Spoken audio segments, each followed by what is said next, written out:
पनि सम्मानसित आसन गर्नको लागि आग्रह गर्दछु। सबैप्रति सम्मान। अब यो बीचमा आदरणीय महानुभावहरू हाम्रो बीचमा अर्घाखाँचीमा भएको विशाल धार्मिक अनुष्ठानमा त्यो सम्पूर्ण अनुष्ठानको जिम्मेवारी लिएर यज्ञ सम्पादन समितिको संयोजक भएर कार्य सम्पादन गर्नुहुने अति आदरणीय हाम्रा धार्मिक सामाजिक व्यक्तित्व कुलराज पौडेलज्यूले शीतगंगा 3 ठाडा अर्घाखाँचीबाट रु 51,117 रुपियाँ प्रदान गर्नुभएको छ।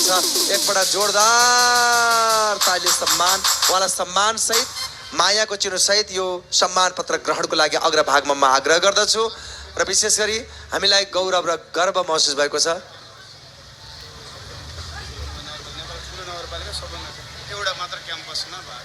जो विशाल नगरपालिका नेपालको एउटा विशिष्ट सबैभन्दा ठुलो र त्यहाँको शैक्षिक क्याम्पस त्यो धरोहरमा भएको अनुष्ठानको जसले एउटा मात्र क्याम्पसको त्यहाँ भएको अनुष्ठानको जसले यज्ञको सम्पादन समितिको संयोजक भएर ऐतिहासिक कार्यक्रम गराउनु भएको थियो उहाँलाई विशेष सम्मान छ।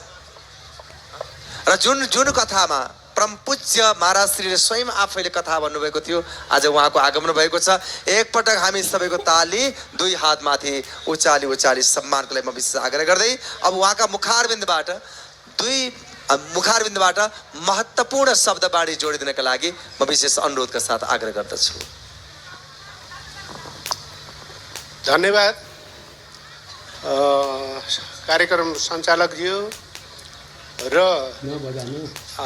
यहाँ आज मलाई यो पशुपति कोटी होममा यो पवित्र भूमिमा आएर यो स्टेजमा बसेर गुरुहरूको सामु हजुरहरूको सामु दुई शब्द बोल्ने मौका दिनुभएकोमा यो सौभाग्य प्राप्त गर्न पाउँदा अत्यन्तै गर्व लागेको छ र यस महान कार्यमा यस धार्मिक कार्यक्रममा कथा भन्ने बाचिका चन्द्रकला सखी र यो मायालाई आयोजना गर्ने आयोजक मेरा श्रद्धेय आदरणीय पूजनीय गुरु श्री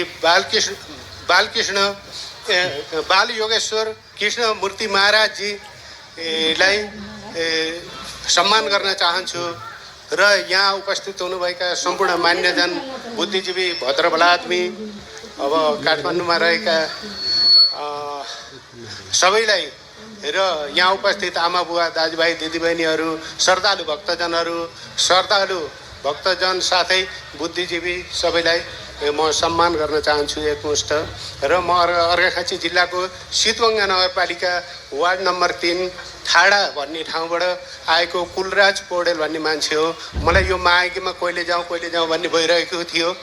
यसै प्रकारको महायज्ञ मैले हाम्रै आदरणीय गुरु बाल योगेश्वर कृष्णमूर्तिजी महाराजलाई निमन्त्रणा गरेर मैले वैशाख 1 गतेदेखि 9 गतेसम्म म आफैले आयोजना गरेर आयोजक मध्येको एउटा समिति सदस्य म पनि रहेर त्यहाँको क्याम्पस बनाउनको निमित्त भनेर मैले गुरुलाई निमन्त्रणा गरेर मैले 9 दिनसम्म दुःख दिएर त्यहाँ चाहिँ राखेर उहाँलाई म सक्दो के गरेर मैले उहाँलाई चाहिँ राखेर उरेर कथा वाचन गरेर हामीहरूले कथा श्रवण गरेर त्यसपछि बिदा गरेका थियौँ र कार्यक्रम गर्दै जाँदा यही पनि मैले देखिरहेको छु। अब यति ठुलो काठमाडौँ सहरमा बौद्धिक व्यक्तिहरू सबै बौद्धिक हुनुहुन्छ भन्ने मलाई लागिरहेको छ। बौद्धिक नै हुनुहुन्छ तब त्यसैमा पनि कार्यक्रम गर्दै जाँदा कसैमा एक आधारमा उहाँहरूको सोचाइमा कमी कमजोरी आएर होला उहाँहरूले पनि चाहिँ एकदम बौद्धिक छु भन्ने सोचेरै भन्नुभयो होला। थोरै टिका टिप्पणी गरेको पनि मैले भेटाइरहेको छु त्यो मोबाइलद्वारा मिडियामा विभिन्न तरिकाले। उहाँहरूलाई पनि सम्मान छ। उहाँहरूले गरेको कार्यलाई हामीहरू घृणा गर्दैनौँ। जसको बुद्धि जति छ त्यति व्याख्या गर्ने हो। त्यसमा हामीले आपत्ति मान्नु हुँदैन। सबैलाई सम्मान गर्नुपर्छ। कसैले एउटा दुईटा शब्द गलत भन्नु भन्दैमा कसैसित रिसाउनु हुँदैन। उहाँहरू हाम्रो गुरु हो। उहाँहरूलाई पनि हामीले सम्मान गर्नुपर्छ।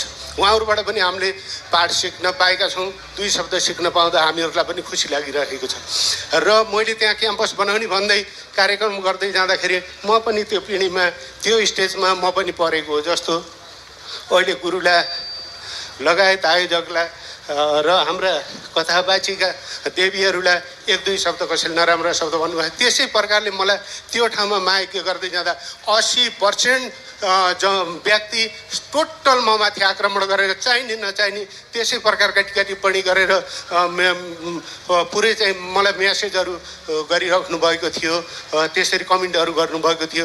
म थोरै पनि नडगमगाएर बसेँ र त्यहाँको गरिबहरूले सबैले सहयोग गर्दै जाँदाखेरि त्यो क्याम्पस बनाउनको लागि भनेर द्रव्य सङ्कलन गर्दै जाँदाखेरि महायज्ञको खर्च बरिलाई पुरा गरेर केही बच्यो र अहिले त्यो क्याम्पस बनाउने क्रममा हामी 8 जना व्यक्तिले पैसा उठाएर उरेर 8 जनाले गरेर अहिले क्याम्पस बनाइराखेका छौँ।